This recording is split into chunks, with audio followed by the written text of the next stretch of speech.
You know, in this next video, we're going to be hearing a lot from our next generation. So if you're my age, you know that Generation X, baby boomers, this is our future. So it's important to hear what it is they got to say, what they're struggling with. Let's get into it. When I met the little girl named Destiny, who would someday be my stepdaughter, and her dad, I was almost shocked to find how much their lives aligned with mine, and how much, because of all of the hard things I went through, I would be better able to show up for her and be the mom that she did not have. Now, I'm not saying that's going to play out the exact same way for you. What I am saying is the hard stuff that we go through can serve an amazing purpose if you're willing to look for it. I know it feels hard right now and crappy, but I believe you can change the world and that you will do big things. I think one of the biggest problems that people don't talk about being a young adult in this generation is that we are too ambitious in one of the hardest economies to be an ambitious person in. And I really think that what started this problem was social media, because back then, or back in previous generations, people's biggest competition was Jimmy Joe down the street, you know, people in their neighborhood, maybe some old friend or whatever. But us in Gen Z, we compare each other to the whole world. We don't care about the age, we don't care about the location, we don't care about none of that. We compare ourselves to everybody on the internet. And this is coming from me. I feel like I'm pretty successful for my age. I moved out when I was 17, freshly turned 18. I live in my own place, I have my own car. I know that I am relatively successful for people in my age. And at the same time, I feel like I'm just starting life and I'm nowhere near as successful as I want to be. I feel like the dreams that people in my generation have are a way higher level than the dreams that people used to have back then as well. You know, back then it was just, or I'd assume at least, it was just focusing on getting to your dream career, and then once you hit that point, you know, it's just starting a family and, you know, passing down the torch. But I want to travel, I want money, I don't care much for luxury, but I want experiences. I want to have a story to my life. I want to achieve greatness, or I want to feel greatness, if that makes sense. And I know a lot of people are just going to be like, well, you know, you shouldn't be comparing yourself to anybody, and you should be happy with yourself, and if you keep that mentality, you're never going to be happy. But it's very hard not to compare yourself when that's what you're surrounded by. And the funny thing is that I know a lot of people feel the same way. So you're definitely not alone in the feeling, but you feel alone. If you guys have heard the phrase, there's always a bigger fish, that's kind of how I feel like, except I'm the small fish here. Like, I look around and I always see the bigger fishes, but I don't realize how big I am. You know what I'm saying? And I really think that what causes this feeling of never being enough is the amount of things that I want to be great at, or people in my generation in general want to be great at. Like, I don't have just one goal in life. It's not that I just want money.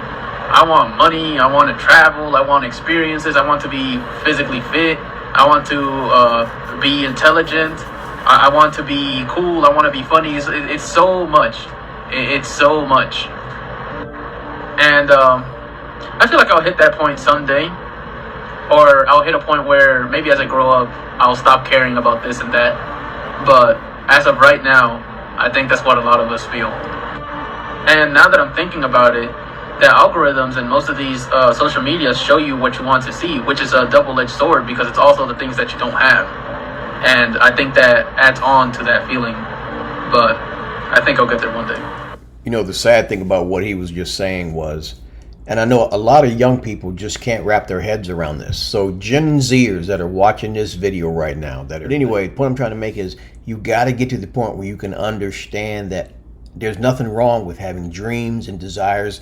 God made you that way. You have those desires in you because that is how he designed you. So it's not a bad thing. I think the problem that a lot of people have, including this young man, is delayed gratification. We want everything right now. There's nothing wrong with wanting to travel, to have experiences. There's nothing wrong with wanting to do all these things that he wants to do. The problem is understanding that it is a process and that nothing happens overnight. There are those rare occasions where something crazy happens, but for your average person, for most people, It doesn't happen overnight. It is a process. You are learning and growing through that process. There's a saying that I heard a gentleman say. He said, all work works. It's either working on you or it's working for you. So just be patient, young brother. You will get there. And the whole social media thing, he is right on the money.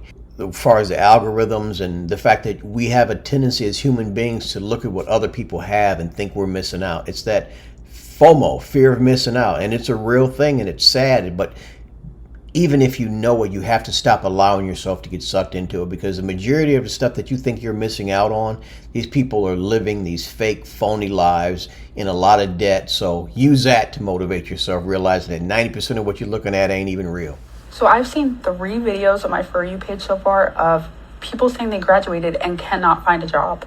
The job market is trashed right now for some reason. I don't know what's going on, but no one seems to be able to find any type of job. I mean, the jobs that they have out there, nursing, anything in medical field, anything that is remotely in demand, people are able to find this type of job. But like, you know, business and computer science, and okay, maybe I'm wrong with computer science, but I've seen people in the comment section of this one video of the guy saying he could not find a job after college and it's been a year. Them saying, oh, it took me a year and a half, it took me 5 months, it took me this long. That's crazy. We're spending so much money on college and not being able to find a job. That's scary. And it does scare me because if you think about it, the population is just rising. So eventually we're going to run out of jobs. And with AI, okay, I'm not trying to sound like a conspiracy theorist, but AI could take our jobs too.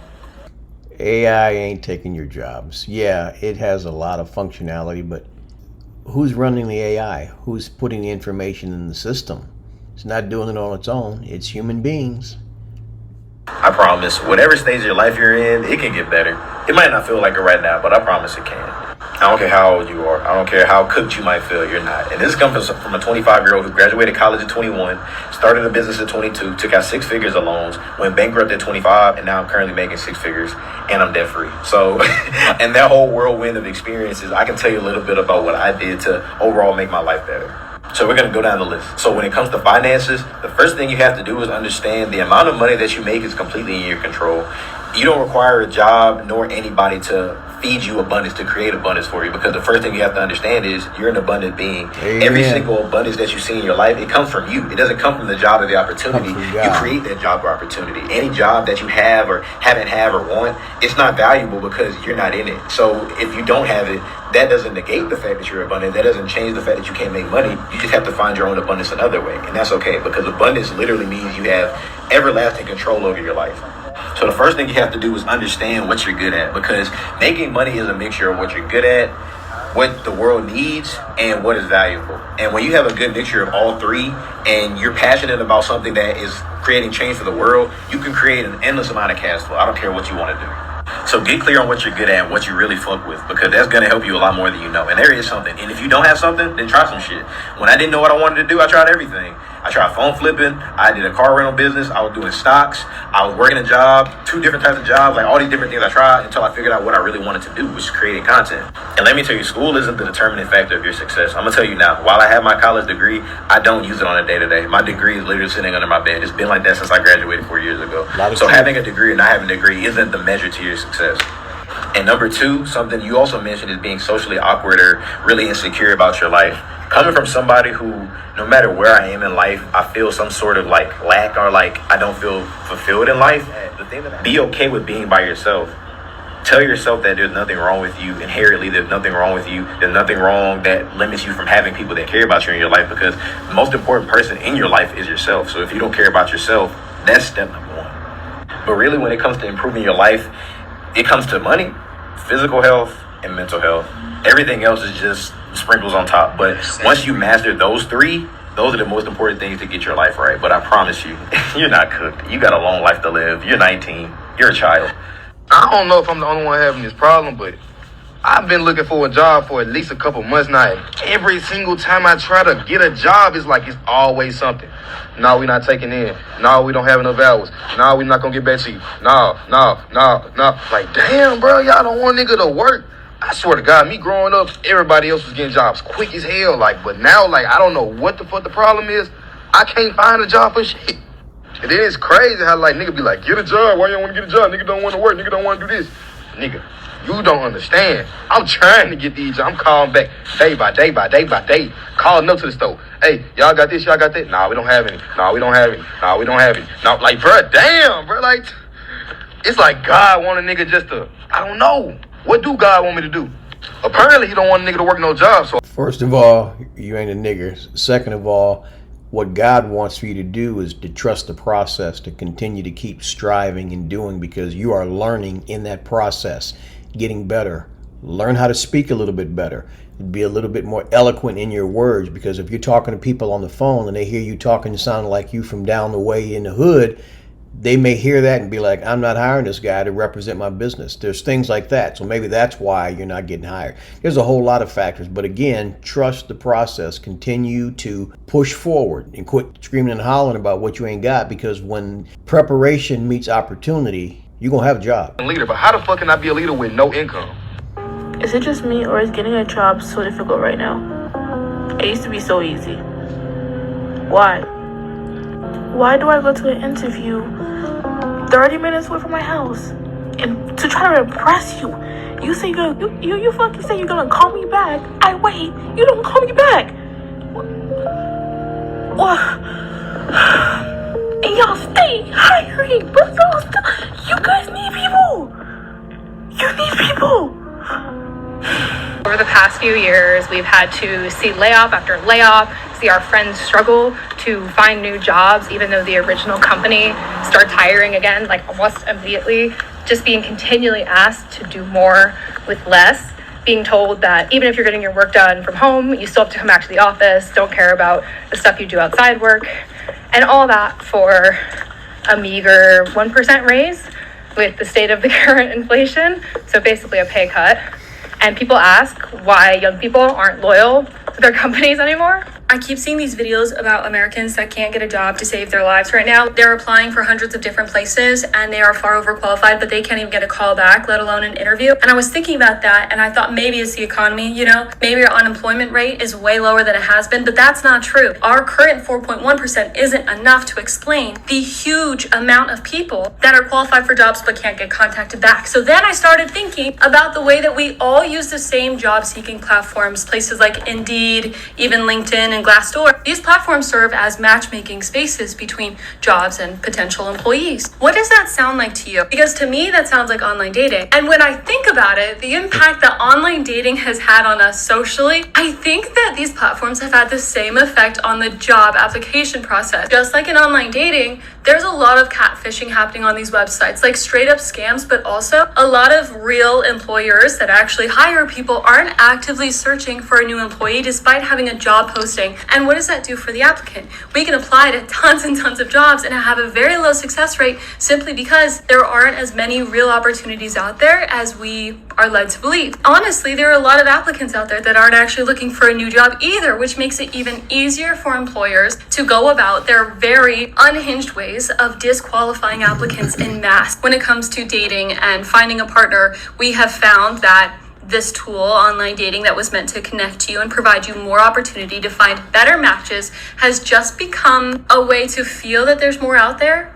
And because you always feel that there's more out there and there are better options, you don't take chances on people. That's a broad statement. I'm not saying you should give people more chances, but the employers can always wait another day and have a ton of more applicants, even if they aren't all quality. They don't have to think about their immediate community or the people they know and referrals as much because there are endless options, right, available through these job sites. And I think overall, it is diluting the quality of both the job pool and the applicant pool. Both pools are filled with catfish and they're being diluted sheer volume of applications that are being sent back and forth completely frivolously. Well, this young lady right here, there's a lot of truth in what she's saying. The crazy thing about what she's saying, though, is a lot of these platforms like Indeed and LinkedIn and stuff of that, I'm not saying that you can't find a job.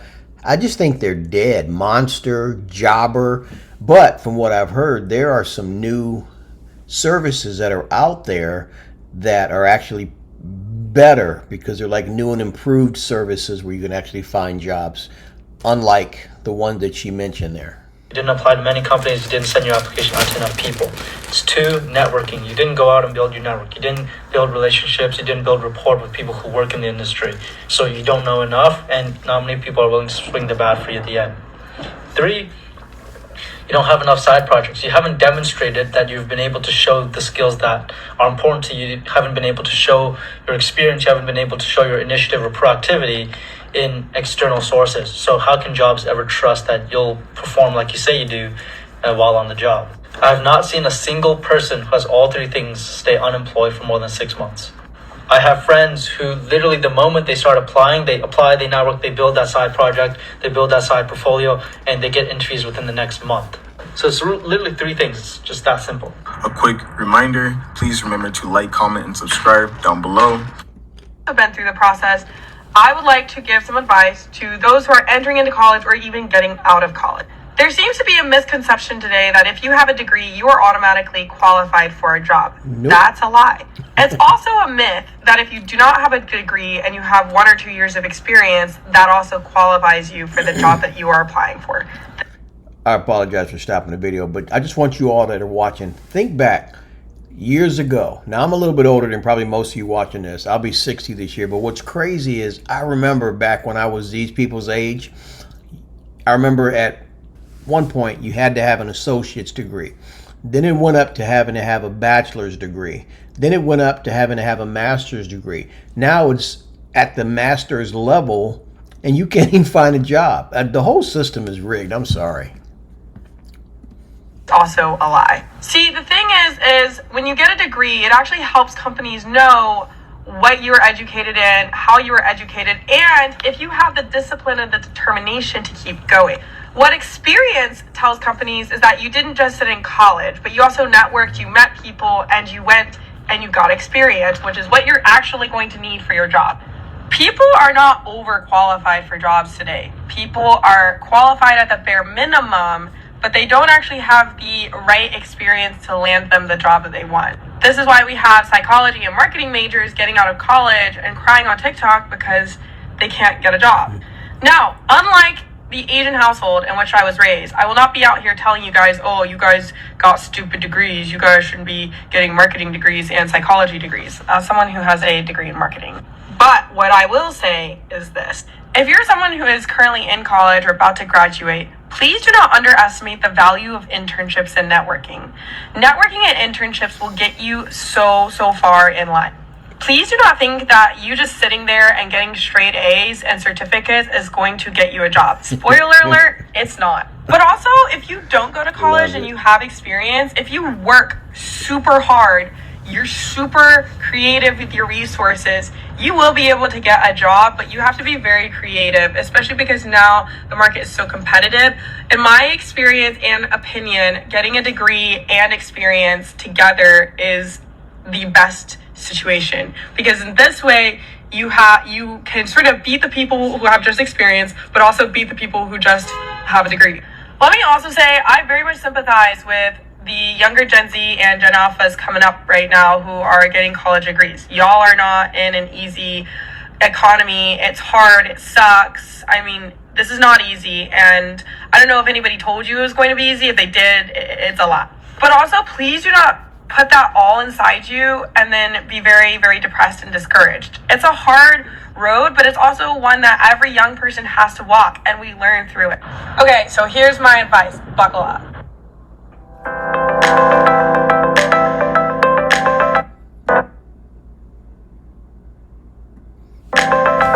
When you receive your results, you'll have access. The earlier you get started on getting to know people and getting internships in your education along your academic and career path, the better. If you're going into poli-sci and wanting to pursue either maybe journalism or law, go ahead and find a legal firm and be an assistant. Ask for internships. If you're trying to go into journalism, go ahead and start applying to different internships, getting to know people in that market, in that career, proving yourself to be a reliable and eager and ambitious young person. That is very well looked upon, and people will find you very impressive, I know from experience. If you're going to go into marketing or psychology or counseling, things that are more Bachelor of Arts type things, go ahead and find a company, ask them if you can work in their marketing department, go and counsel at a camp, learn to maybe shadow someone who is a counselor or who might let you be an assistant in their office. These things are so important as you're also getting your degree. Personally, I changed my majors. I thought I was going to go into accounting, and so at 17 years old, I actually worked in an accounting office as a courier, which is another word for a... The earlier you get started on getting to know people and getting internships in your education along your academic and career path, the better. If you're going into poli-sci and wanting to pursue either maybe journalism or law, go ahead and find a legal firm and be an assistant. Ask for internships. If you're trying to go into journalism, go ahead and start applying to different internships, getting to know people in that market, in that career, proving yourself to be a reliable and eager and ambitious young person. That is very well looked upon, and people will find you very impressive, I know from experience.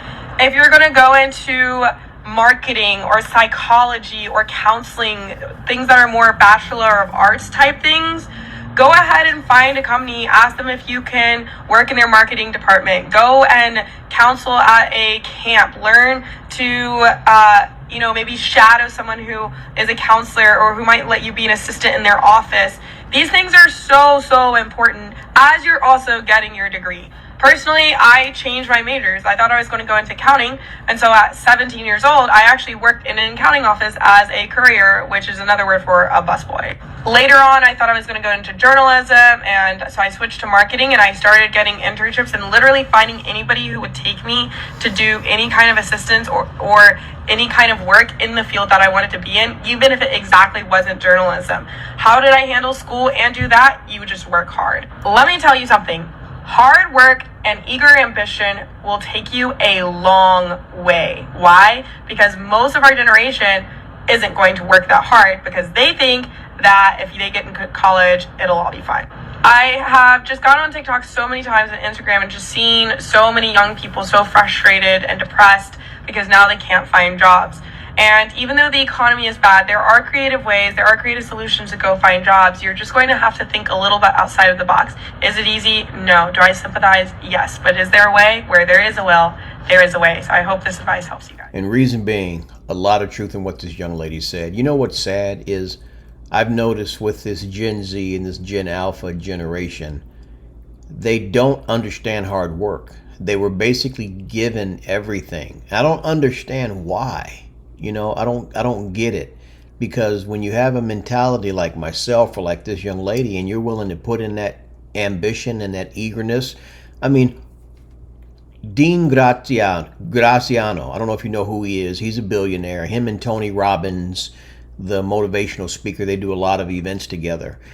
He's a billionaire, and he recently did a podcast and he was talking about what he told his daughter, who really desires to be in the fashion industry. He told her, he said, go out and find the top 3 companies or the top 3 people that you want to work for and go work for them for free for 2 years, and I will support you.